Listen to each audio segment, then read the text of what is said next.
Thank you for your call. When you raised that, you're right. One of the things, Reverend Williams, the Reverend Walron, who does our segments on Tuesday, and I were talking about, is the whole WOLB Baltimore and WERQ FM HD3 Baltimore. The views and opinions of the guest and host you hear on 1010 WOLB are not necessarily those of the staff and management of Radio 1, its sponsors, or advertisers. It's done unto you as you believe. It's done unto you as you believe.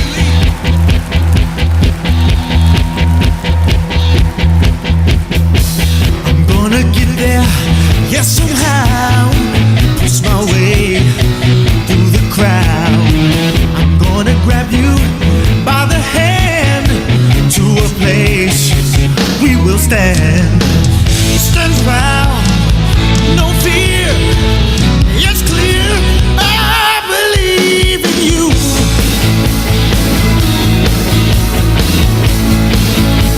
I believe in me. Oh yeah, I believe that we can make this dream a reality. Yeah, yeah. Now's the time to be. Now's the time for miracles. Oh, it's in my heart so deep. 'Cause I believe. Ah, yes, I believe in you. Do you believe in me? That's a good question. I believe in you. But most of all, I believe that we can make our dreams a reality.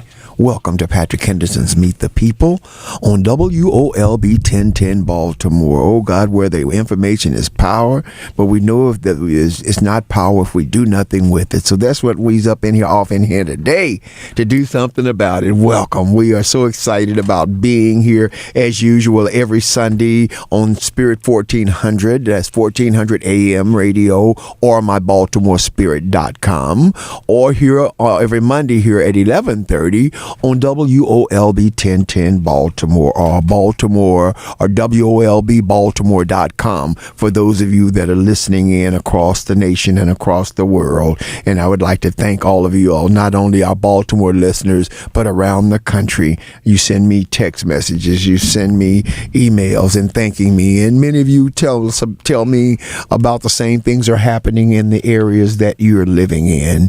Black people being treated differently than their white counterparts, paying the same amount of taxes, going through the same crap that we're going through. Come to find out today, I thought Chicago and Baltimore had more homicides than any other states in the union, but not so. Guess what the number one state is? Missouri.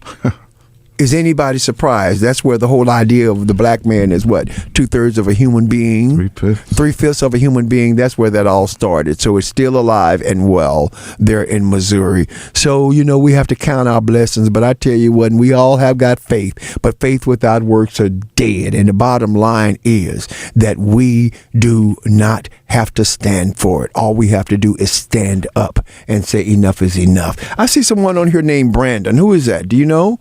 A caller, okay. Already starting to line up. Oh, you're already starting to line up. 410-481-1010, 410-481-1010, and I'm having a hot flash. Y'all pray for me right now. I got a praise report to give. The doctors told me on this past Friday, I had noticed that they had been giving me less and less time on the table for treatment. As many of you know, I'm going to University of Maryland, getting a new treatment, a new therapy called proton therapy. And that proton therapy is a system of lasers where they put radiation, small amounts of radiation, in the laser, and they put those and administer administer that radiation directly to the tumors. And I had 3 tumors only on the left side or right side of my prostate. And on Friday, the nurse said, well, Mr. Henderson, you've only got 5 more treatments to go. I said, what? She said, oh yes, hallelujah is the word. Hallelujah, hallelujah, bless God. Yeah, don't start to turn it down, Jason, because I don't want to go in right here. I want y'all to be watching on Friday, because I'm bringing the hallelujah chorus to me as I ring that bell to walk out of that place for the last time, because I will be completely healed of cancer and have yet to feel any pain. Now, you know that's nothing but God. No invasive surgery, not even any medication. The only medication was I was shocked that the doctor said, you need to take vitamin D12, Mr. Henderson. And that's a supplement. And I said, you're prescribing a supplement? He said, yes, sir.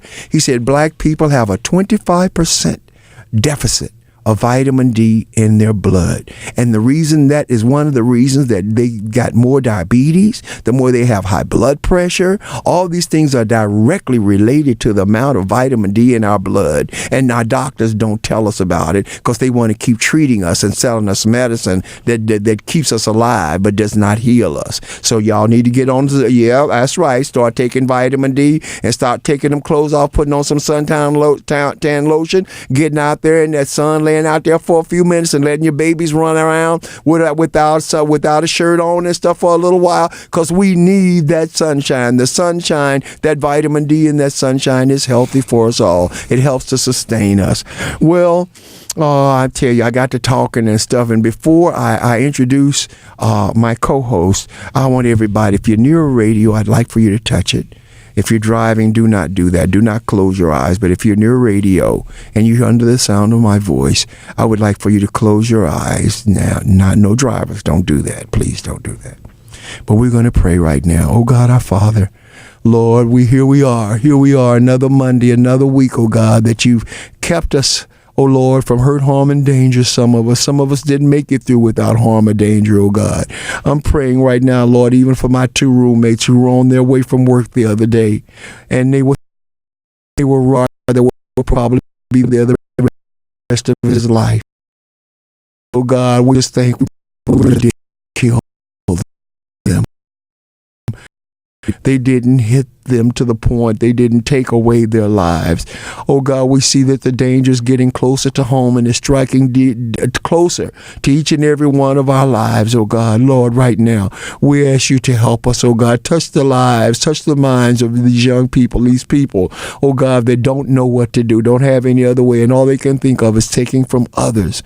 Oh, God, help us to help them. Help us not to just look down on them and just say they're bad. No, there's a reason how they got here, and we know that it all started in the home. Oh, God, we ask you to bless our families. Bless those mothers that are having children that they don't even know who the father is, and the child doesn't know who their father is. Oh, God, help them to understand, oh, God, that they are the only force in that child's life from the beginning, and how they treat and raise that child is going to determine how that child will grow up. Oh, God, we love you and we bless you, oh, Lord, for our fellowship, for our unification through being human beings. You said you know how much we love you by how much we love one another. Lord, let us not forget. And you told us to love ourselves as we love our neighbors. Oh, God, and when I think of neighbors right now, I think of our co-host, Brother Richard Terry, who's under the knife right now as we speak in the hospital, oh, God, with another surgery, oh, God. Lord, guide the doctor's hands, oh, God. Lord, heal his body, oh, God. He's going through so much. His dog of 15 years that he loved so dearly died on Saturday, and he goes to surgery today. So bless his heart and lift his spirits, lift his courage, oh, God, and just give him the mind and that have been died members. Go by and say, oh, God, bless our city, oh, God. Bless our leaders, oh, God. Bless them, oh, God. Let them get off the potty, oh, God, and start doing the things that they need to be doing for the people. Bless our governor, oh, God. Oh, Lord, help him to understand that this is not just about him. This is about all of us, including Baltimore City, oh God. And as he seeks for ways to try to raise money, oh God, touch him and give him wisdom and let him listen to the people, oh God, as we make suggestions to make this better. Touch the police department, touch our commissioner, touch everybody in this city, oh God. Let your hand of love abide, oh God, in each and every one of us, oh Lord. Let us forget about ourselves long enough to remember that the love that we give is the love that we receive, oh God. Oh Lord, we thank you for this time together. We thank you for those that appropriate this time for us, oh God. Bless Mrs. Hughes's mom, oh God. Lift her up and strengthen her, oh God, and keep her with that quick sense of humor, oh God. Touch Alfred, oh God. Touch Radio 1, TV 1, Media 1, oh God. Touch this radio station as they fight to get the word out and to be the unifying force for our people in this city and all across the nation. We thank you for all things in thy son Jesus Christ's name I pray. Amen. Amen. Amen. And amen. Good morning to each and every one of you.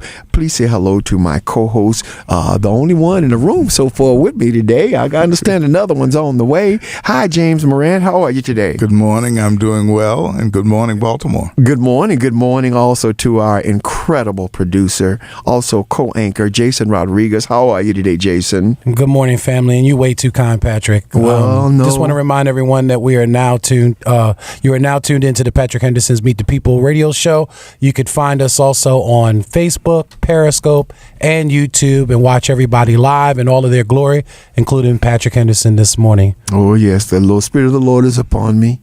And he has anointed me not only to preach the gospel, but to share the love that he has placed in my heart. I can't live another day. I can't live a day without finding some kind of way to love. I'm writing my life story, and I was noticing that, sometimes my mother used to say, "You too forgiving, Patrick. You too forgiving. You always forgiving people for the stuff wrong for that they do to you." But you know what? I go on because I figure, if I was able to bless them, or if I was able to loan them something or do something to help them, it wasn't because I wanted the glory from it. It was because I wanted to be a help to them in their time of need. Also, please welcome our other co-anchor, Mr. Leo Burrows Jr. How are you today, Leo? Yes, good morning, everybody, and don't forget to praise the Lord and pass the ammunition for justice, decency, and fair play. Yes, good morning. Good morning to you and James. Hi, how are you, James, the producer of Larry Young's show? Just walked by and gave us a thumbs up. Good morning, Larry, if you're listening. Coach, everybody across the city who's listening. I would like to thank each and every one of you personally who came out to the Red, Black, and Green Flag Movement Day on this past Saturday in Harlem Park. Many of our leaders were there. You might not have been recognized, but I'm telling you, I saw you there. I spoke to you. Miss Christina Flowers, our own Mother Teresa. I want to thank you for being there. I want to thank Dr. Kenneth Morgan, former professor at Morgan State University. I saw you and I spoke. I didn't get a chance to speak to you because I was moving fast. I want to thank you. Eartha Harris, brother I can never pronounce it, Nyambe. What's his name, Leo? Nyambe from the People's Party. Brother Nnamdi Lumumba. Yes.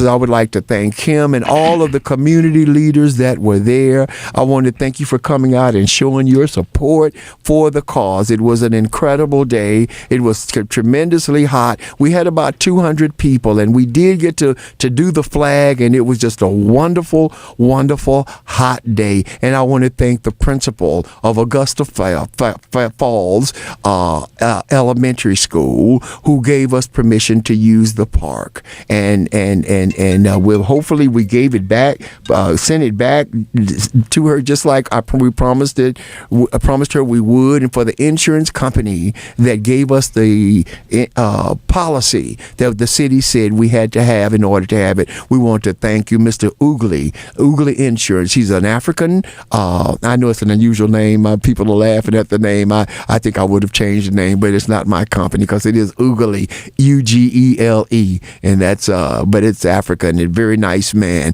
And if you need insurance, I would like to recommend that you call him because he came through to us, and then he tried to do it for free. And I said, no, you are in business. What is your fee? Because I believe we must support black businesses in our city. Well, I think that's about it for the thing. But we have another young man that I've been trying to to get in here as often as possible. And I think he's finally listening to me. Please welcome Mr. Christopher Irving. Hi, Christopher. How are you, Patrick? Good morning. Man, I am blessed, and thank you for coming with those cool glasses. I want to know where you got them as soon as we get them off there. Thank you for having me. Well, it's good to have you here. I heard Doc on the way in, Doc Cheatham on the way in on C4, so haven't heard from him. He's a very busy man, so we bless him and pray his strength. I know he's going through a lot with his car, but Doc, whenever you're ready to come on back in, we'd love to have you always. The topic of the day is we're going to start with the Brandon Scott. I call it his manifesto. He issued what is it called, James? It's called the Legislative and Policy Proposals of the Baltimore City Council President, Brandon M. Scott. And it lays out 26 objectives that he wants to achieve during his tenure. And I've been critical of it because while he conducts these town hall meetings, he is very eloquent. He's articulate in expressing his point of view.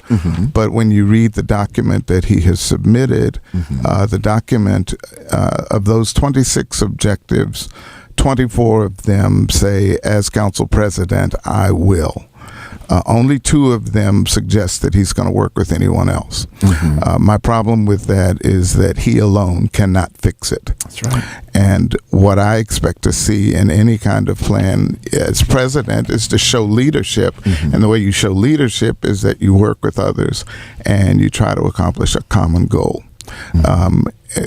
What I have seen and what has been borne out with the things that you read in the newspaper and the things that you actually see in his meetings is that he's very much insular, is what I call it. Would you define that word for us? Insular. I'm working with myself and for myself and by myself. Do you believe that, or do you believe, like a large number of us believe, that he is just a what is the word? I don't want to be disparaging, but what do you call it? A person who is just a token of the, I call the invisible white hand, and in particular, I will say, as Richard Terry refers to his mom, Martin O'Malley, that he is a what's the, y'all help me out here? I'm trying to find a puppet. That's not great.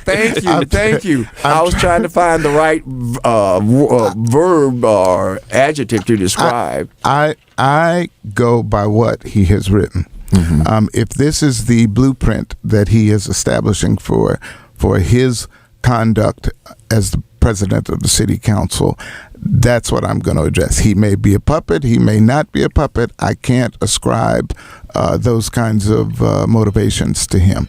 But what I can do is be critical of what he has written. What I expect is collaboration. We have enough dilettantes? Corruption and obfuscation in the city. And what is obfuscation? You know, we got to help them out. They said, they use so many big words on there. I can't understand it. So please, what is obfuscation? Confusion. Trying to confuse issues. So that you don't get a clear understanding of what the person is trying to say. That's basically obfuscation.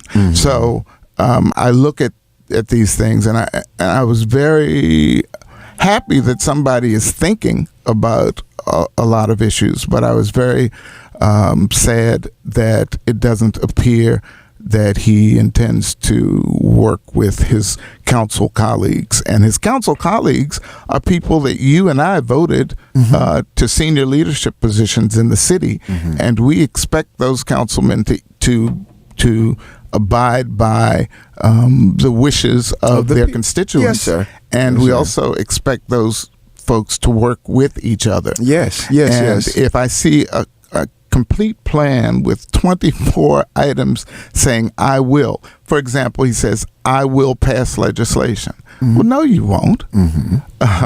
You will work with others to push forward a legislative package, but you won't pass legislation. My biggest issues are that there is still no accountability in any of those proposals. There is no talk of doing a budget, doing a fiduciary. What is the word I want to use? You want audits. Audits. He never said. He never mentions that at all. And from the words of the comptroller's office, I'm told that the biggest malfeasance happens in that general fund. That's how they come in and they just do whatever they want to do, and they never earmark anything. So we keep end up in the same situations. The money disappears, and then nothing gets done. And they keep saying they don't even feel like they have to explain. Even Jack Young, I know Jack Young. I believe Jack Young is an honest person. People keep telling me I'm living in a dream, but I can tell you what, this city is cleaner than I've ever seen it, and I'm noticing that they're keeping it clean, even though the crime is going forth. I'm afraid that we're getting to the point where George Orwell in his book 1984 contended that the crime was going to get so bad that the people will do anything. And I mentioned it to Leo this morning, that you think we will get to the point, because it struck so deep to my house, that we're going to say, bring in the National Guard, let the police start profiling these people, and just give up because we don't know what to do, because we are being encumbered by the threat of our safety. Is that what's getting ready to happen? But then the money keeps disappearing, and this leads to the next topic about the governor and talking about the budget, where they're talking about raising the sales tax 89%. We're already paying over 6% on our sales tax, so that would raise it up to what? Almost a dime of 12 cents. On sales tax. Property taxes is going to go up, and this is to support and build schools in the county. And we still in the city of Baltimore have public schools that the children can't even drink from the water fountains. No air conditioning in. They're fighting now over putting fans in the school. It's 92 degrees and it's not even midday. Whoa, Pat. Yes. I'm sorry, man. I'm just I need to take your blood pressure. I don't have high blood pressure problem, but you may come in here. He's please. passionate. I'm thinking that here we go on the hamster wheel again. Every elective cycle, it picks up. In between elections, we kind of monotonely move along until we get to the elective cycle, and then we get on the wheel and we bring up all the issues which are relevant. I think at some point we need to find some identifiable objectives to achieve, and let's look at those areas over the past 4 years, over the past 8 years, over the past 10 years, whatever the case. Have we seen any differences in any areas? What areas have we identified that we still have not seen differences in? We need to start looking for a measurable achievements. We talk about this stuff all the time. In every elective cycle, we have someone who runs on, I have the answer. Whoever that person is for whatever office, no matter city council all the way up to the president. People run on having the answer, then they get in and say, now come to me with your solutions. We say, but they lie too, Chris. So within this dynamic in Baltimore City, we have to have some identifiable, achievable objectives. Okay, let's identify some areas that we can speak to. For black people or for everybody? Well, I'd like to start with black people. Okay, all right. For black people, we need. I have attended two meetings this week. One was a community meeting, and the other was a town hall meeting with Brandon Scott. And in both of those meetings, there was passion and anger and fear associated with crime. So one of the things that we're going to need, whether we're black community, white community, or whatever, is a trusted crime plan. You can develop a crime plan; it looks good on paper, but you've got to have enough gravitas behind it. Gravitas means gravitas, competence.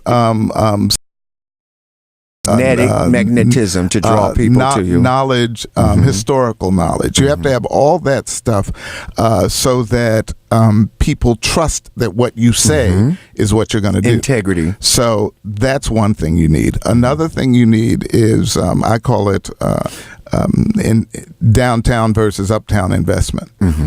We have cranes. You see cranes all down sort of southeast Baltimore.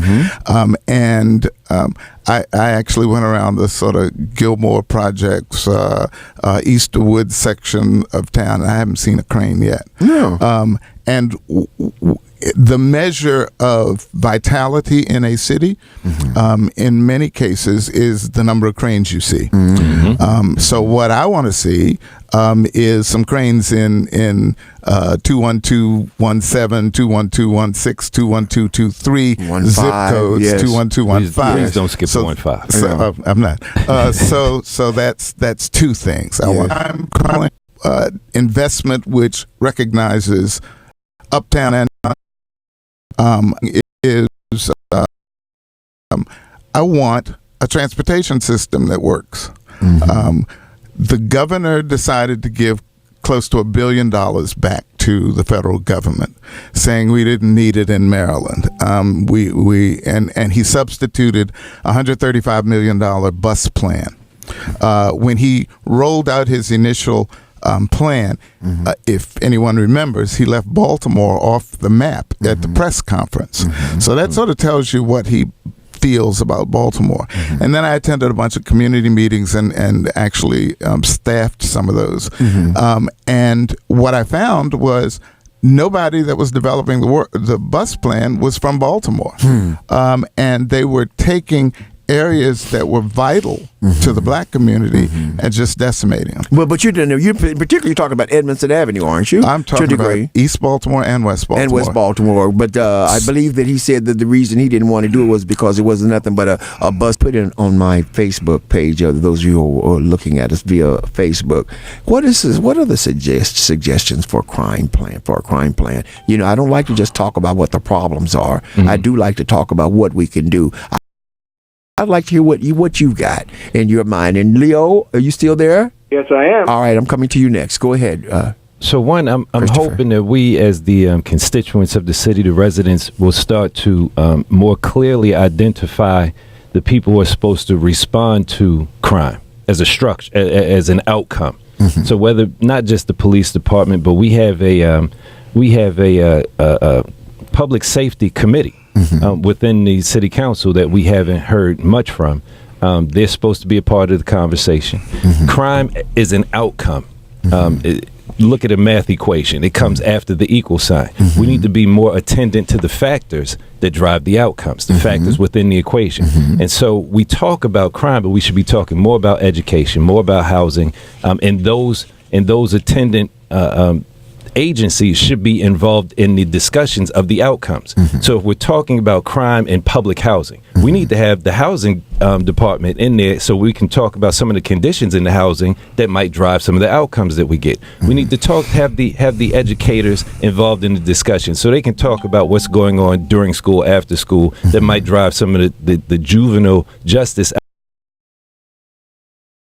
multi-million-dollar facility downtown. It's a comprehensive discussion that can go on a lot of tangents, focused and inclusive in a way that we actually change the outcomes and not just focus on the numbers, want to drive down the numbers as if 200 murders is an acceptable number of murders or is an acceptable number. I need someone to answer. The crane is up for this. Do anything for black people is to build a new penitentiary. That should say everything to all of us. That's all they think that we are going to happen to us. But without all of those things that you have mentioned, Christopher, which I totally agree with, but there's one that you didn't mention, one to really, I believe, to alter the state of this city and its present state of chaos would be a community auxiliary police force, as they have in New York City. They have over 4,000. Okay. Yes, they do. And that crime. I can speak to those, as you know. Yes, I know you can because are you a native New Yorker? Born in the Bronx. For the Boogie down. Yes, sir. BS, baby. That's where I'm from. Been here a little over 25 years now. So basically half and half of my life. I've seen New York come through where Baltimore is right now.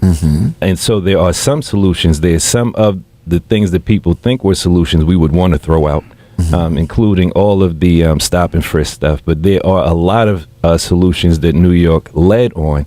A lot of the solutions were born out of the community, people who came out of the dynamic, the people closest to the problem, closest to the solution. New York was wise in following the people, putting them in position to lead some of the changes. But New York also had gentrification as well. The South Bronx is a gentrified community. It is. Now. I remember 20 years ago talking to what was the guy's name, the famous songwriter, telling him to buy property there. WOLB Baltimore and WERQ. There it is. I knew it was coming. Baltimore. Brought to you by Live Casino and Hotel.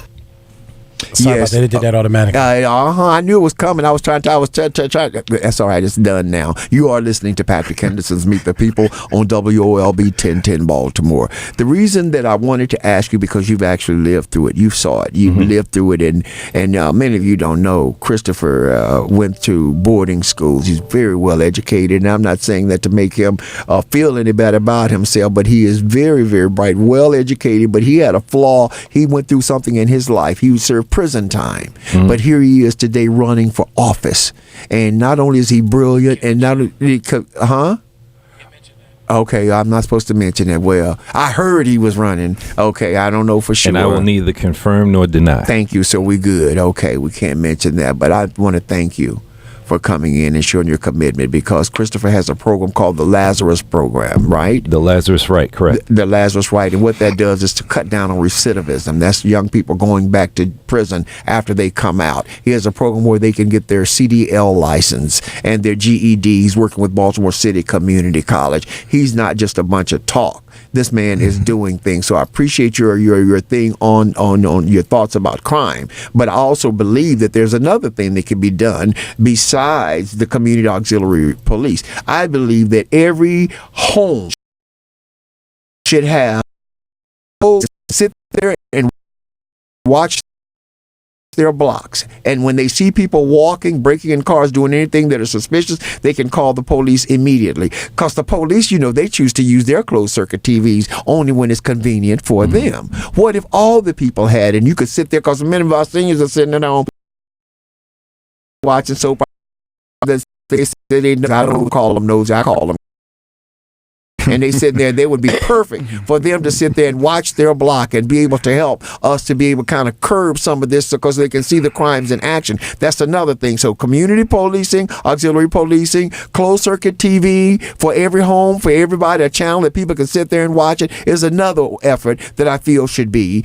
put in to help stop the crime. Now, nobody's going to listen to me, I don't think. Hopefully there's somebody listening downtown that might be of insanity, repeating the same thing over and over and expecting a different result. Now, excuse my passion. I am not angry, and I don't have high blood pressure, but I've been living here for the past 20 years.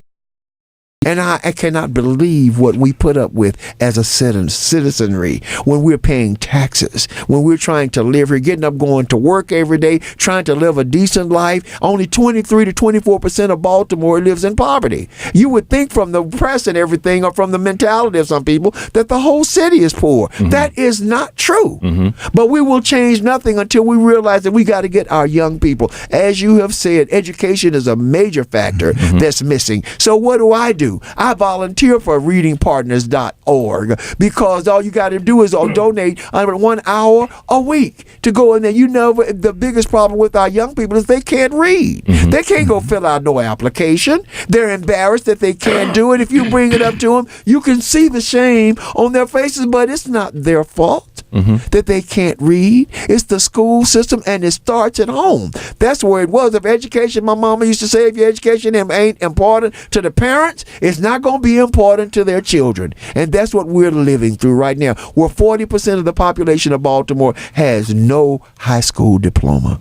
Let me ask you this, Patrick, and maybe I don't see it, and it may exist, but I don't see night school opportunities, continuing education for adults. There are a lot of people who, for whatever reason, they don't complete their education in a standard period of time, but they have an awakening, 2 years later, whether they drop out and they want to come back. And I don't see the night school structure that I saw in other places, or maybe that might have existed here previously. Well, BCCC has some night evening school programs, right? And they're free for adults, if I'm not mistaken. But I don't think there's a curiosity for a lot of people to know that you can go for 6 months and get a certification in phlebotomy, and the starting salary phlebotomy is when they take your blood for $40,000, and it's a 6-month certification that they can get at BCCC to do it and go and do it. But I'm not sure that people are curious enough to want to know about those sort of things. Obama started talking about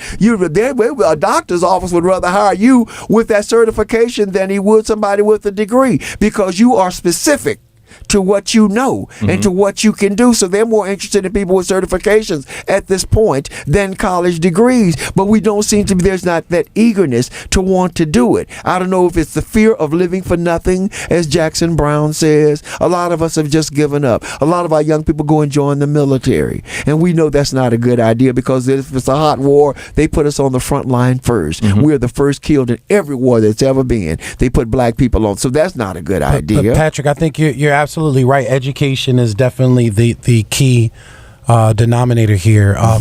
Calvin, what's his name? Calvin Sowell and Stephen Janis wrote that book, Why Do We Kill? And one of the things that they found in the interrogation room when they were interrogating these accused murderers was that they couldn't do a basic aptitude test. Many of them couldn't read their alphabets from A to Z.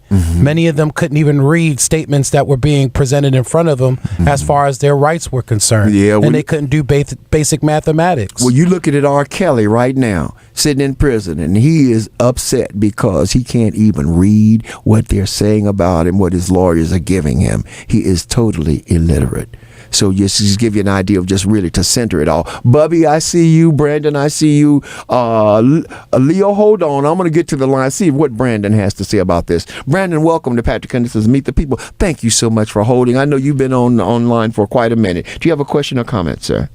Nah, just a general comment. Thank you for having me, and thank you for having, as well as your esteemed guests and co-anchors to be there. So I guess my comment would be specifically when we're talking about legislative policies, agendas, and candidates that's supposed to adhere to the constituents, if we are to be correct, or at least politically correct in the language that we're using at this time, if there's no political will or no economic ambition, or it's going to change, they're not able to eat at night, that's or right. Food security, or food insecurity, and other things that compounds with it. Right now, we have homes of people who are dealing with astronomical water bills. We also have a landlord class who probably is not prepared to pay for those water bills, who's going to apply more pressure to those who live in those houses to up their rent, to up their expenses, to push them out. So I guess in saying all this is that, how do we abscond, or should I say abdicate that responsibility of exactly what are a candidates or an imperialist party, for that matter, are supposed to do for any local constituent, when we haven't even answered the question exactly what are the economic development plans for poor and working class black folks in Baltimore City? Like, do we even have any? Thank you. Well, hold on, Brandon. Hold on. Wait a minute. Now, don't you go run. You ain't running off from you. That was brilliant, what you said, but you ain't getting away that easy. Question. Excellent question. But the other thing is, will industry come here without an educated workforce? We remember Amazon came here, and the biggest complaint I heard from them was that these people won't come to work. They come and work for a couple of weeks and get a check, and then they disappear. So is there infidelity in sort of the work ethic that causes the companies not to want to come here? So, Brandon? I'm sorry. Yeah, I'm here. So when we talk about, say, infidelity, I think there's none at all. Actually, it's probably a lack of integrity, if you ask me, because they can easily get $1 and buy up plots and lots of land and do exactly what Target and so many other businesses does. They'll get their millions, they'll enrich themselves and also their corporate cabinets and board members, and they'll leave. So if we're talking about producing labor and wealth specifically from an economic impact matter, again, if you have an industry specifically like Amazon, that they're dependent upon people to be able to at least work one day, because that one day can also fuel their industry or their empire for maybe 10 days, 10 weeks, or 10 months for that matter, because of what they're doing. So to be able to put that back on people not being able to come to work? Is it the conditions that they're producing? Are we serious about exactly knowing that, okay, if there's a comprehensive benefit package, or if not, something where they treat their workers with dignity enough to be able to say, hey, I will not have you come to work and be on your feet for 18 hours and rush you back to work within 20 minutes when you take a 10-minute break. Like, some of these things are not being put to the forefront. So the question, doesn't necessarily answer itself. But I think that the infidelity comes in when we talk about exactly what that's so interesting. My mother, them, man, they used to watch the school bus drive by them. They were sharecroppers. Okay, they couldn't even get on the bus. They picked cotton in that Texas sun for their whole childhood.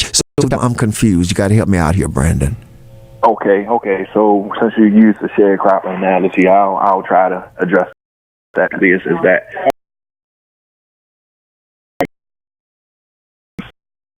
we themselves own a percentage of that production already? You're talking about equities that exist.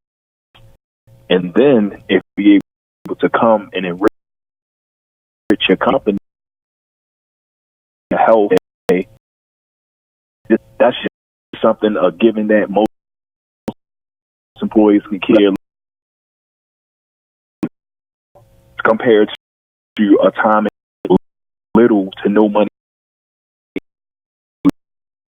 You stand up and use collective bargaining in a way where longer to say that okay, this person is conditions to what I am, but because we both have to ask our living wage, and so that is seven. Exactly all right, Brandon. For someone, and if you're working for someone, they have regulations. They're paying you and they're offering you benefits, and you're not having to get out to draw the industry here so people can find a job. We must not only increase the education of our workforce, but the work ethic must also change. Thank you so much. You've also got to be a cheerleader for the city. Mm-hmm. We send people out to Las Vegas and to all these places to get business to come to Baltimore, and some of the first things that they ask is, "What's the school system like? Am I going to be safe? When I bring my family here, is there going to be a growth opportunity?" And until we deal with the fear that people have coming to the city, and with an educational system that they think might be far less emphasized than they're interested in, then they're not going to come. That goes back to the comment of the governor saying that the governor had no interest in Baltimore City. I have to debunk that, because if you listen to the governor says all the time that Baltimore City is the economic engine of Maryland.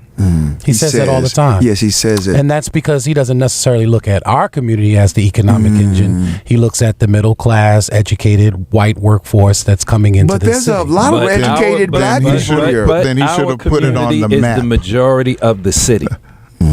So if you don't look at the majority of the city when you're talking about the city being that economic engine, that's why we have the gentrification that we do going on in Baltimore. It's about population displacement. It's also why you don't have speed cameras up in Little Israel, up in Roland Park. That's the thing. We got to realize that they talk this crap, but the bottom line is look at what they do. The biggest insult was not to put Baltimore on a map of Maryland. That told me everything I needed to know. Yeah, when he launched the bus plan for Maryland, the transportation plan for Maryland, they forgot to put Baltimore on the map. They forgot. Yeah, right. We know about that. So that told me everything I needed to know at that point. I agree. Bubby, welcome to Patrick Henderson's Meet the People. Soldier, how are you today? Thank you so much. Doing well. Great conversation. And maybe it's related to everything that you all is a Baltimore City. And then when we talk about education, we should talk. And this is what that do not look like the people that live in our community come in. They paid on an always look at what to do for us. You know, they're looking out for the inspectors. And the labor look issues that are going on in Baltimore City.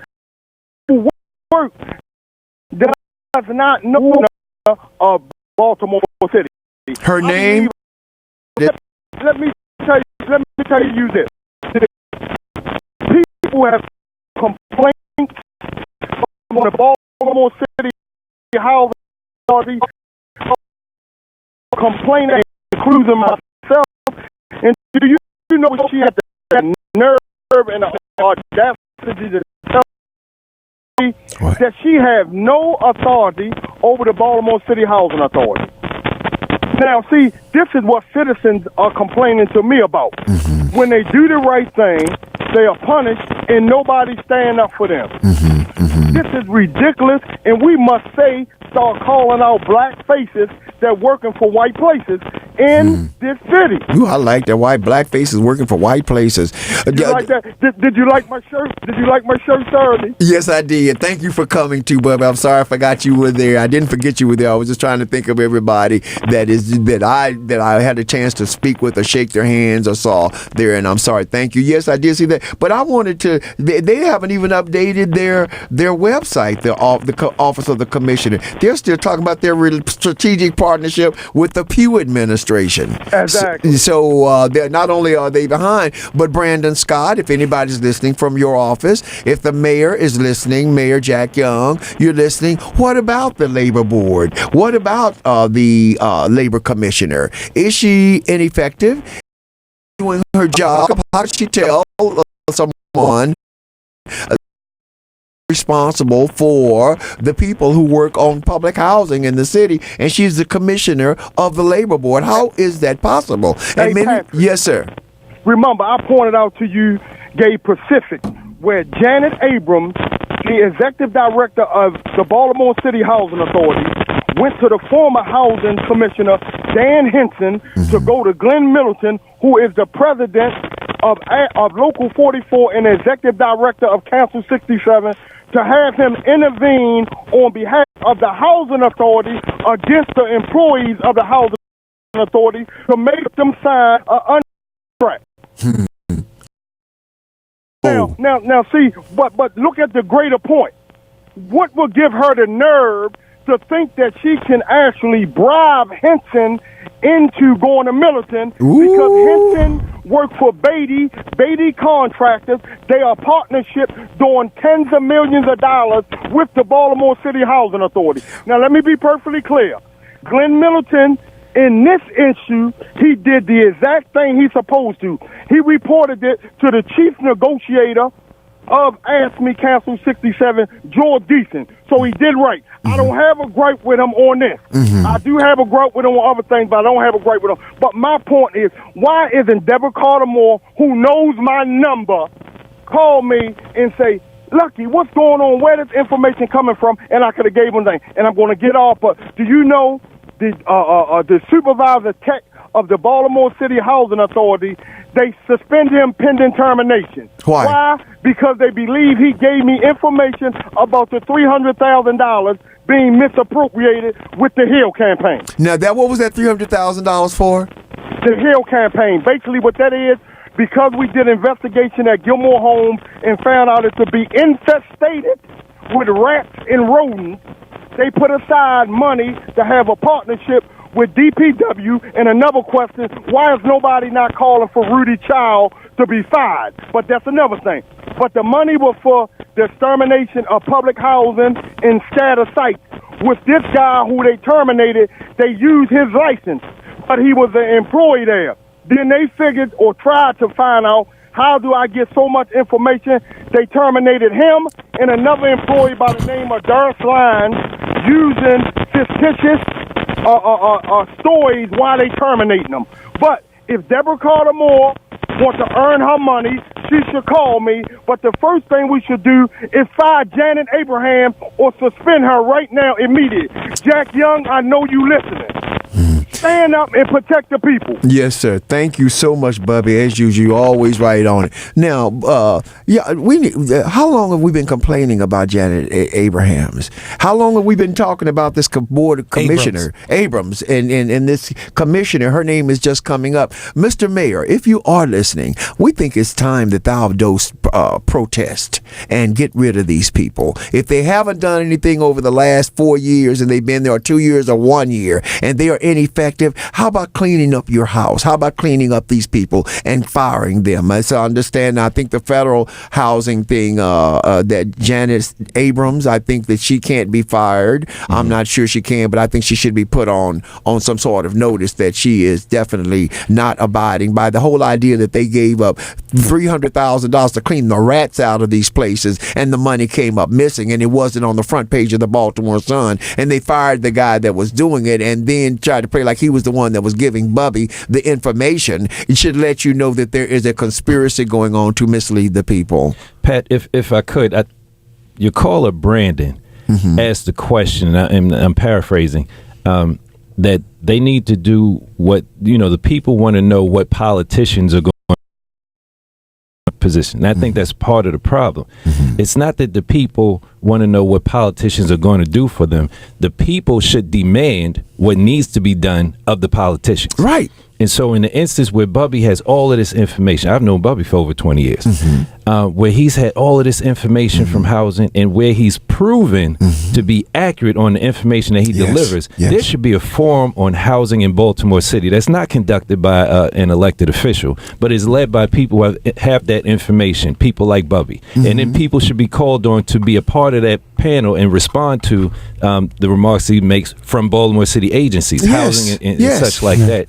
And don't we have an inspector general? Yes, we. Isn't she supposed to do something like that, Ms. Cummings? Well, again, if the people want answers, the forum should be facilitated by the people. The churches in other words, they should respond to us, and we should not be responding to them. And that's what puts them in the position to act and feel like kings and queens. Sir. Is that we're constantly trying to respond to them instead of calling them to the carpet. Who perpetuates and sustains that mentality? They're people in power, right?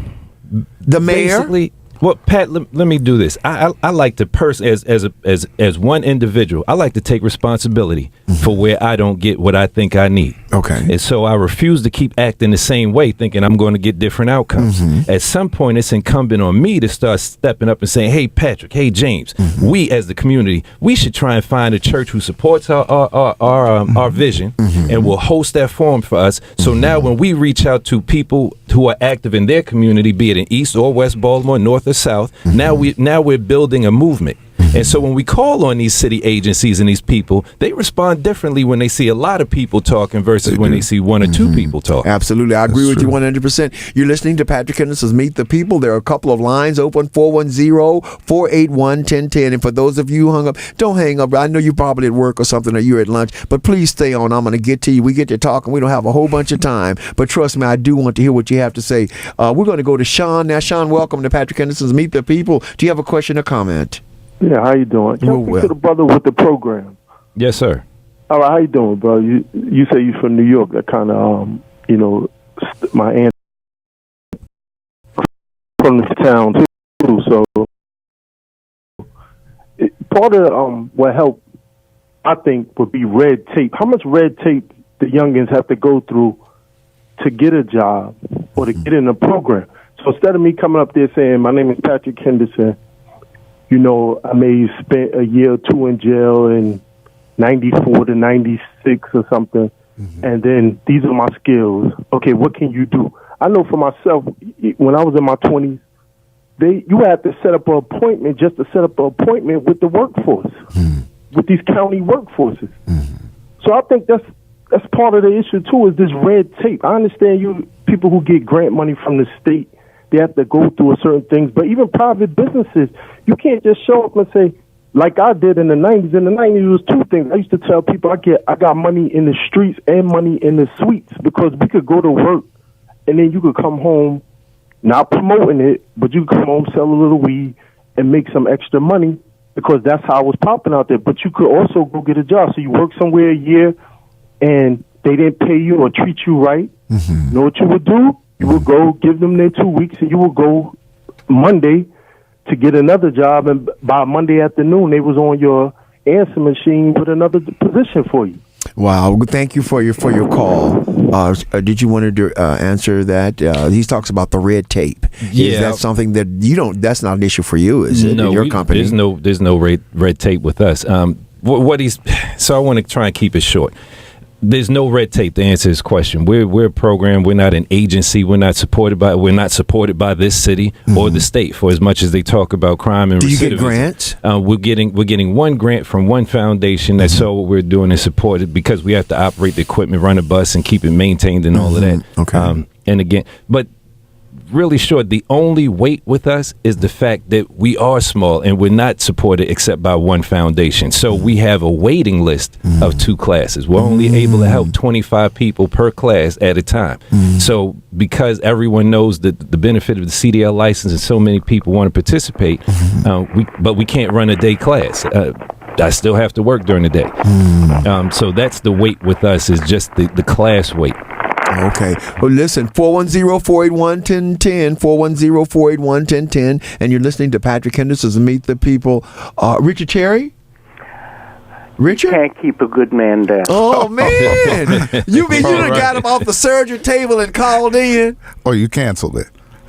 No, I'm now home. Wow. I had the Michael Jackson cocktail.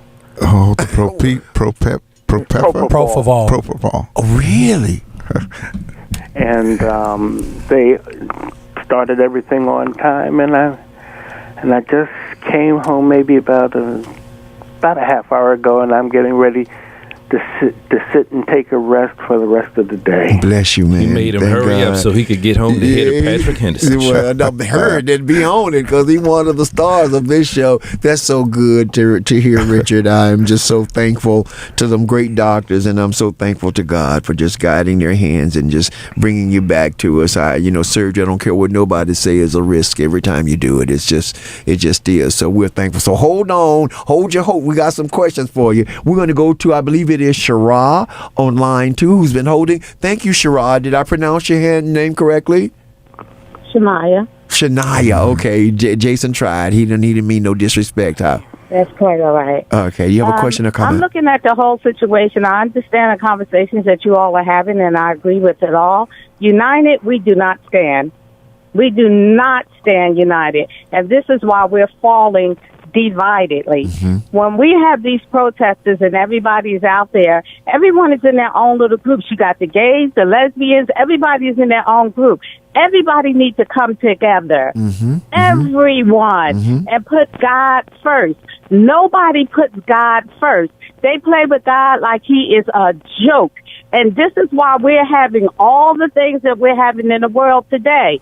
When a mom goes to the social service and asks for help with her child, and they tell her there's nothing that we can do, and she got to go home and hurt that baby in order to get some help, something's wrong with the picture. When a politician is standing up there and somebody in the audience is talking back to him, and he has the nerve to say, shut up, it's a stupid question, I don't have time to hear this, the person that he don't have time to listen to help put his behind in office. That's right. The stupid question is the stupid person that helped put him in office. These politicians are not God.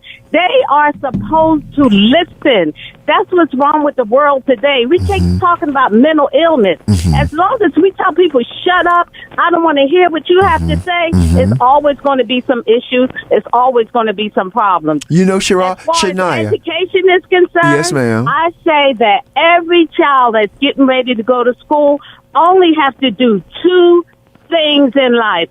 Just 2. Read and count. If you can't read, they're going to lie to you. If you can't count, they're going to steal your money. We had a poster boy for that, and that was Mike Tyson. Yeah, I got to ask you one question. We really Listen, need the hold on, babe. Hold on. Yes, ma'am. In the system that's for education for our babies. I want you to hold on. Shania, moms that sweetheart, need you help listen. Babies. You need to listen to me for just a second if you want to continue this conversation. What do you say to all those people that say, where has God been for the last 400 years? I want you to hold on. We got to go to a commercial right now. We'll be right back. But I want you to think about that. What do you say to them? You've been listening to Patrick Henderson's Meet the People. Don't you touch that dial.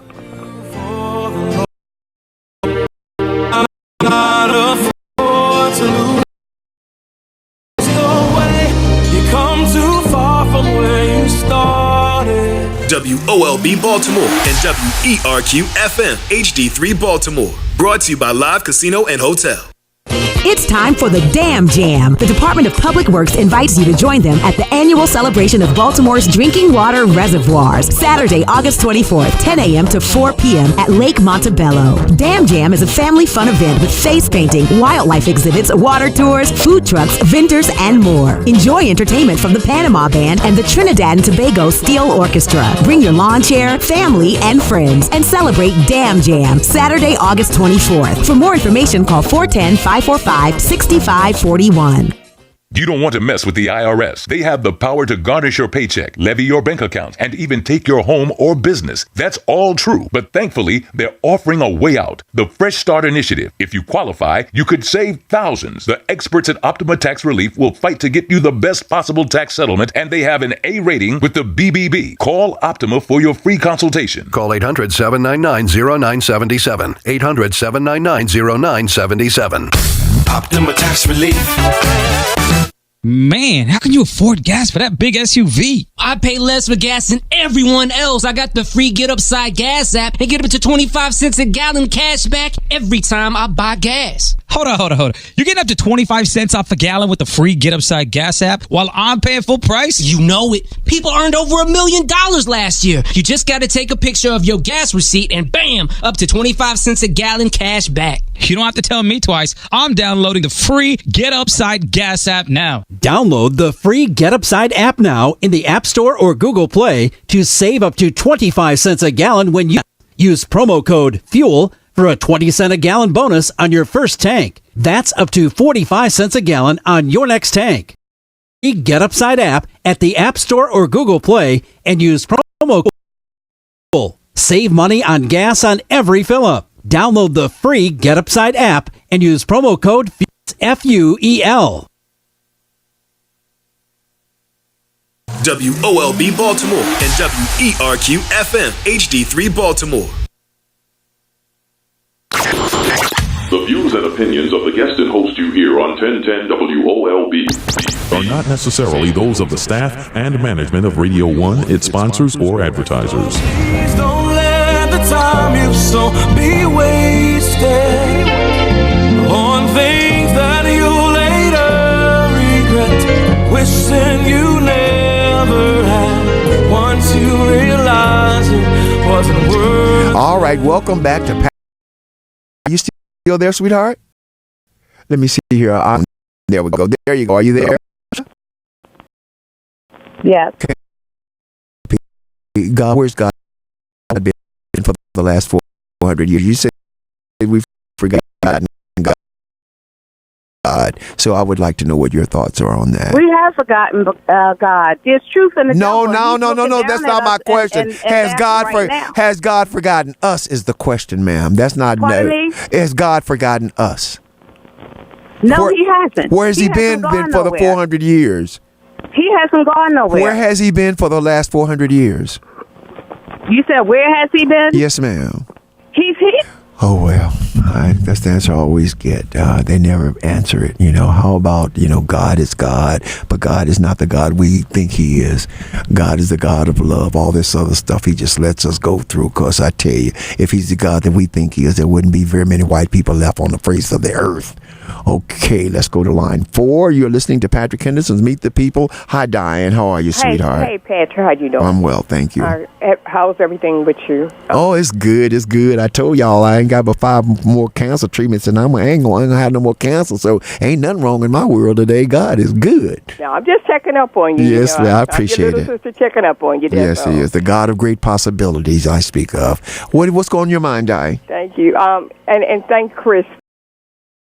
Yes. I want to commend him because he was one of the first people I saw out there that was found in the dumpster, and I just want to appreciate him. You know, he does so much. A lot of people in Baltimore don't know, and because he's a quiet spirit. You know, he walks around here, and you might see him pop up here and there. You know. And he doesn't say, well, I'm going this place and that place, but he shows up and shows out. He does what he talk about. Mm-hmm. Thank you, Dan. You know, I just wanted to say that.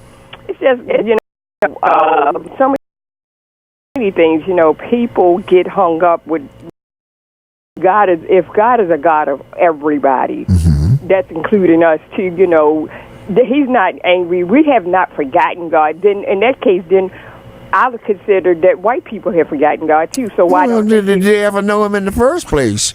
So why don't they get beat up the way we get beat up? Because they the God. Because they stealing from us. That's right, and killing us, robbing. And I just want to tell Bubby, Housing Authority is a quasi department of Baltimore City, so it has its own. That's why the lady has not called back, because they got their own different things that they report to. They don't just report to. They report to the mayor and the city council people, but housing is federal. Right, they're guidelined under federal. Right. And they'll tell you that quick, fast, in a hurry when it comes down to an eviction. Right. And so, you know, so they're a little bit different. That's why they took and sold a lot of their property to other management companies, because they can evict people in a hurry. Because in housing authority, it takes a long time for somebody to get evicted. You know, but when they evict you, they use federal laws and rules to say, "Oh, we can't do anything about it." The federal paperwork has already been processed. What so happened to states' rights? What happened to states' rights? Don't they enter here? Not when you're dealing with a federal agency. Okay, all right. And you sign that lease. That's what Jason and I are saying, because it falls under crazy things, Patrick. It's so crazy, you know. People, you know, you would think that the city have a little bit of leeway. No, but the cities don't, because of it. It's a federal program. Maybe we need to get the policies changed in Washington D.C. Well, not only that, but how about the people do their job? And so does the mayor have any input there? Nothing. What happened was when me and my wife sanction them. No, it was mayor put us into nothing that could be done. She called down there to the street and tried eviction and stayed. She was unable federal guidelines. This is national? Yes. This is national for most housing authorities. And that's why you see so many homeless people up in Chicago, because one of the ladies that used to be the president here where my mom lived at, she had went to a convention up in Chicago. She said it's not the people that were derelicts or drug addicts that was on the street. She said he was the working people that could not afford the rent, because the rent went up. And Patrick, I don't know if you knew, on Friday, this president in D.C., while everybody arguing, he took away the rights of the 1965 house. So it's going to be hard. And people. That's why I said we need to keep our eyes on them. Many things, just not one. He rolled back some of those rights from 1965. That was on Friday. I heard that. Didn't you hear that? And what makes it interesting, Diane, is that many of those rules and housing discrimination laws weren't being enforced for almost 50 years. The only one in Obama. More people on the streets. Wow. We're talking about. I mean, Jason keeps me informed on Facebook, but I heard this on another radio station. But he also is talking about opening mental institutions again for all of his followers. Y'all didn't get that one. I got that one. I got it, I got it. Went right by you. All right, Diane. Thank you for all you do. Love you much, sweetheart. Hey, yes. Go ahead, Richard. You said you had a question for me. Yes, I did. Go ahead. Let's hear it. This ought to be good. Well, the question was when I asked you yesterday before I was before you left for you see what this pronoun whatever your brain.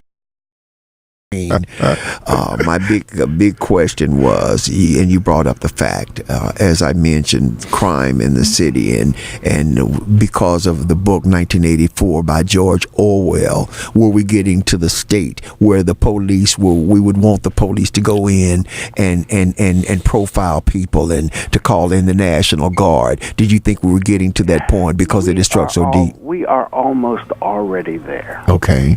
And let me explain why I said that. Okay. With this hue and cry for background checks, they're going to have to create another database for it. Because they're going to have to catalog names, addresses, and everything else under the sun. We already have enough databases that there are several agencies that play around with letters instead of names. Can completely not profile you, but tell you your entire history from the day you were born to that very instant. You also said that there was just a ruling where the courts have said that the police can no longer arrest you because they smell marijuana. The Court of Appeals has just came out with and you said that's a problem because the probable cause is the reasons that they stop you. And if they smell marijuana, then from now on they cannot arrest you. But that doesn't stop you as far as a vehicle is concerned. The Supreme Court did uphold a smell in a vehicle and said that a vehicle, because it is a registered property, that it doesn't hold the same Fourth Amendment rights. Really? Yeah. Well, I ain't surprised by the Supreme Court. No, this is the Maryland Court of Appeals. Yeah, so Court of Appeals. Sorry. Oh, that did. It wasn't the Supreme Court that said that. No, this is the Maryland, but it still has precedent within this state. Okay. All right. Hold on, Richard. We're going to go to Mark, who's been holding. Thank you so much for holding, Mark. You're listening to Patrick Henderson's Meet the People. Do you have a question or comment, sir? Yeah. How you doing, Pat? And how y'all doing? It's Mark C. Hey, Mark. How you? Hey, Mark. And I'm gonna this Sunday. Let me say this real quick. Me and my friend, president of the Black Writers Guild, we're gonna do a racism. We're gonna do racism and community and solutions and politics this Sunday at 5. But Pat, what I was saying, the young lady brought up not the young lady, but my man brought up Sheila Dixon. We right now, Patrick, believe it or not, in 2011, it hasn't been that long. It was only 2015 after the Freddie Gray and the FOP told the police to back up, and they did, and let us go for ourselves. No, that wasn't the FOP, Mark. That was Stephanie Rawlings Blake who gave that order. Keep talking about charge them after they were charged, and I don't have a lot of time, so I'll get into it Sunday. But after they were charged and they were told, FOP told them, well, they're gonna be scared to do their job. A lot of them backed up, and Mr. Moran went all through the neighborhood and seen. A lot of them still wasn't doing their job, and that's when the daytime murder started. But under her, real community policing with real community policing, the murders were 197 back in 2011. So and up until 2015, Patrick, they were going back under 300. So it's doable. Under this new commissioner, he's charging officers and things like that. That's why I say he's getting a big pushback. And I'm glad that women officers are being elevated. Yeah. I wouldn't mind if we went to an all-women police force, all men police officers that's not doing your job. Listen to this. Women police don't have any problem interacting with the community. It was a woman police officer said when they helped that 1 and 2 year old that was shot, her and those two other officers, she said, the whole Baltimore City is my community. Pat, I just had a friend of mine. Okay, I got Mark. I gotta go. Bless you, Mark. Every Sunday, second Sunday. It's every second Sunday at 5:00 on WOLB. What year did he say that the lowest rate was? I'm gonna get that number from. 2011. Okay, all right. 2000 and what? 2011. Okay, he said. and in 2011, Martin O'Malley was mayor of this city, wasn't he? Yes. Okay. Yes. All right. So you use the connection there. Okay. And that was the lowest that we've ever had. That's because he arrested 106,000 people, correct, right? Correct. Is that what we're getting to? Correct. Is that my question? Is that what we're going to, Christopher? Yes. If I may. Hold on. Let's listen. Go ahead, Richard. Coming to you next. Go ahead, Richard. Community policing as a concept has been perverted, and it was perverted in 2015, and not by Freddie Gray. Mm-hmm. There was a meeting in D.C. of police chiefs and other academic experts in what's called the Police Foundation. Mm-hmm. And they came out with a report in 2015 that began to create this concept of what was called constitutional policing. Hurry up, Richard. Yes, we ran out of time. Go ahead. But that's when all of this changes in concept and in ideas started. Mm-hmm. That's when it really started. Well, but now let's get this straight for all of you all don't know. Who helped to write that program for the Community Auxiliary Police, Richard? I did. You did. This is the man right here. And he has sent his proposal, which was working. Did crime drop in the area where the community police were? Yeah, it did, because I did what was called omnipresence. I had people all over the place. All over the place. Also, was there less overtime required with your program from the police? We cut down overtime and saved the city some money because of it. Then why did they end your program? There are many reasons. Give me two quickies. One, they hated the fact that I challenged them and wrote a grievance against them and won. That'll do it. And what was the other one? And two, they hated the unit because the unit I had I made it more professional than they were. Now, Mr. Mayor, Mr. President of the City Council, you're talking about what we're going to do, what we need to do about crime. We have an answer for you. We have sent you this information. Richard Terry has sent you this information several times. We sent it to city council people. It's sitting there in your computers, in your emails. We ask that you take a look at it and give Mr. Terry a call. He is excellent at this. He has been done this. He's a professor at Baltimore City Community College for years. He trained police for years. He's written books. In fact, he's working with other community counties right now with their police departments implementing these kinds of programs. But right here, he lives in the city, and our own city is ignoring him. All right, Richard, love you, man. Hold on. Let's see what James. There has to be a correction too, by the way, too. Yes. So Mark corrected us. So it wasn't Martin O'Malley. It was actually Sheila Dixon. Was the policies were coming out of Sheila Dixon.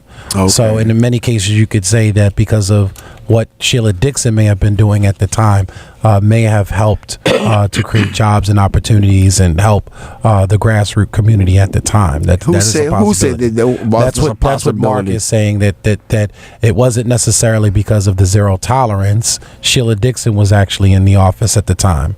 Very good. Thank you for the clarification. Mayor Stephanie Rowland Blake had just taken over for her during that time. Well, we consider an O'Malley puppet. James, welcome to Patrick Henderson's Meet the People. Do you have a question or comment? Yes, I have a comment this afternoon. Thank you. I listen to Bobby come on every time you have your show talking about the Housing Authority. Mm-hmm. We talk about the Housing Authority. You're absolutely right. The Housing Authority is a federal agency. The money does come from the federal government, and they establish the guidelines on how the Housing Authority should be run. Mm-hmm. Now, I was with the Housing Authority for about 25 years in their budget office. Okay. The Board of Commissioners, the mayor appoints the commissioner of the Housing Authority of Baltimore City. Mm-hmm. And I'm quite sure that the mayor selects the executive director of the Housing Authority. Oh, really? And the members that sat on the board is also appointed and approved by the mayor. The mayor can fire them too, then? The mayor has the right Yeah. to fire the executive director to the commissioner. But you know, if the commissioner is appointed by the mayor, so all the mayor has to do is ask a recommendation that she or he be gone. Right. Like Paul Graziano and all the other ones that they've removed out from So housing. would you say, James, that means that the mayor is condoning this stuff? Article 1 of the Baltimore City The Code. federal government does not appoint the executive director. Excellent. They do not appoint the commissioner of the housing authority. It's directly from the mayor. Yep. But the running of the housing authority has guidelines that they must follow through the federal government, not through the city. Yes, sir. That's how the cities across the country get in trouble because they try to sometimes mingle the money. And when they mingle the money, then the federal government will come in, audit them, and make them pay it back, or they are, they have to go to court or whatever. But Jack Young has all the power if he wants to get rid of the executive director. He just pulling the leg of people. Okay. And a lot of times it's the changing of the guard. Now, let me say this. That might have changed since I've left over 20 years ago, but I don't think so. Right. It makes sense. So. Right. Makes sense. And a lot of times it's the changing of the guard because you saw Paul Graziano kind of perpetuated the same housing policies, and now you're getting the same thing from He this retired under Pew, right? Was Pew was when he left, right? Graziano? Yeah. But he was getting so much, Pew probably said was correct. out. He was getting so much heat. Right. Yes, Richard. If the mayor can't fire them, tell me who fires them. Exactly. Richard, go. Yes, sir. Hold on, James. Richard, what did you have to say? Yeah, excellent. Thank you, James. Hold on. Right. Richard, go ahead. Article 1 of the Baltimore City Code says that the mayor of the city of Baltimore appoints every board and commission within the city of Baltimore. Well, I guess that solidifies that, whether it was 20 years ago or what. We know it is still a fact right to this date. That was a very important call because I couldn't understand how this could go on and on and on. These people, they will fire these people. That means that he is coinciding or he is going along with what he's culpable. Not only culpable, but co-signing what they're doing. 300,000 missing from a rat to eradicate rats that can in these housing projects out on the front page of the Baltimore Sun. Who are we kidding here? What is going on? I'm not saying the Sun is in collusion, but I'm saying, Mr. Mayor, listen, the stink is up in the house, and you need some disinfection up in there, because you need some Pyrex up in there, because this has been going on for way too long. Way too long. We have another call, and this will be our last caller for the Lee. Okay, I'm waiting for it. I can punch it now, Jay. John Pat. Yes, come right ahead. Yeah, to me, like the bro just was talking about the man and all that, man, we all know, well, I know at least they down there in cahoots all together. I seen Jack Young, I ran to him last Tuesday down on Baltimore Street worrying about a lot behind a barbershop. He down there worrying about a lot. And I'm like, man, they got more things to be worried about than the parking lot. You said so. Well, you think it's a misplaced sense of priority or value, or what do you think it is? Hey, it always been, especially down there with City Hall. You know what I mean? Now, Brandon Scott used to be out there doing all that talk about this and that. You know what I'm saying? So what's his report card right now? He ain't worrying about this. Right, he thinks. That's right. He's sitting at the table with Master them now, so hey, forget about the 300-man man, whatever it was, 300-man walk, whatever. No, it was 300-man organization. It ain't right now, but it ain't none. Sir, whatever happened to the property that was given to them? Was that out of sight, out of mind, man. Out of sight, out of mind, man. It's time. Thank you so much, sir. All right. Appreciate that, but it's time for the okie doke to end. Well, we got 6 more minutes. I wanted to talk about the governor and these funds. against if they increase the sales tax by 89%. Property taxes, and the main reason for this is to build schools in the county, because he did this and said this all at a conference for the counties. I don't know if Baltimore is considered a county, so would we have had a constituency there for that? But my concern with it is that I still say, and I will continue to say, as we are seeing that this city is predatory against the majority population. There are no speeding cameras. There are no 5G machines are things in up in Little Israel and up in Roland Park, but they're all over the black community. Are we being slowly killed by the people that we elect to take care of our needs? Are we? Is it happening, Christopher? Are we looking at it slowly, quietly happening? And the kids can't drink water from our fountain. All over the city, there are speed cameras. You can't even go a block without there being another one. It's just like it's almost entrapment. You on your way to work and drive down from Mondawmin and go down Fulton or Monroe, one of those streets, and it's a speed camera right a block after the next speed camera, and you're trying to get to work. You drive past Mondawmin Mall, and the potholes are so bad that you're tearing up your car from one of the biggest sources of sale tax in the city, and they can't pave the road in the front of Mondawmin. But if you go out there to Towson, those roads are paved and spectacular with greenery and pottery standing around them because of the money that they make for the county. Why don't we have that kind of lookout and looking out for us here in the city? The money is obviously there. Why don't we have it? And I contend that it is because it is discriminatory and it is predatory on the people of Baltimore. Your word for this? I think we don't have it because when we assess who we want in leadership, we've changed our requirements. And so James brought up earlier, this is something I've been looking at for years now. In New York, you see cranes everywhere. In D.C., Northern Virginia, you see the cranes. And so in Baltimore, that's been one of my things for several years now. And so what I use as my tool of assessment is when someone says to me they're running for office, I hold firm to, what are you going to do for black people?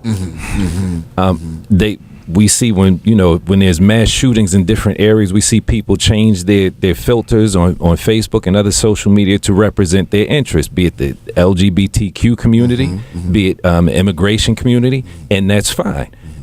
But when we stand up for black people, we are pushed back. Oh, well, you're anti somebody. And we fall for the pushback. Yes.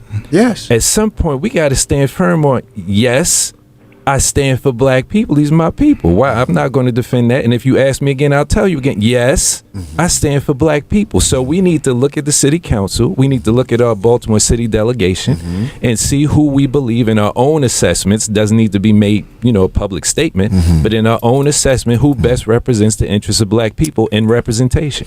James, we were talking about the surveillance. These cameras that are going to be everywhere. You contend that we don't need them. You're concerned about them. I contend that we do. Please state your position. I contend that we might need them, but we don't know the extent to which they would be used against us. And as someone who, and I told you, I've been in posts in foreign countries where my hotel room had a guard on one end of the hall with an AK-47 and on another end of the hall with an AK-47. So I was fully protected. So what I'm thinking is, okay, take that and move it to a Baltimore block.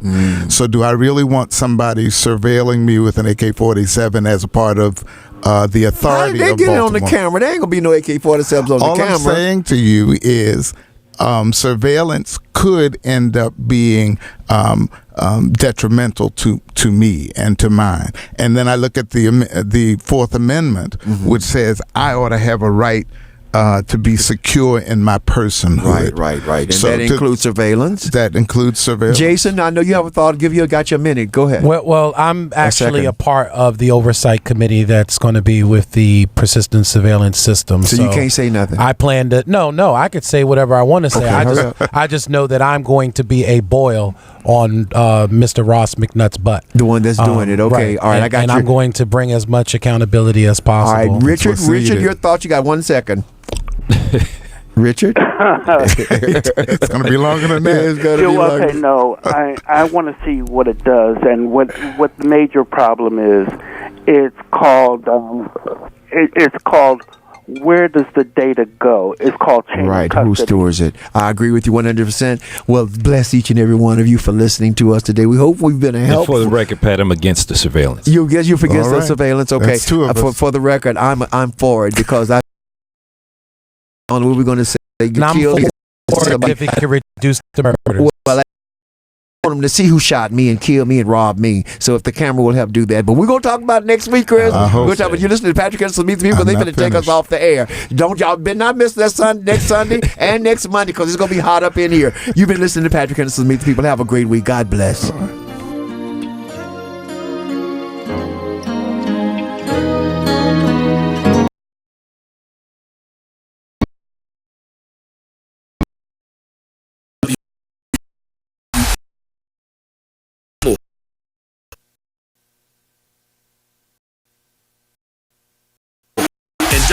WERQ FM HD3 Baltimore.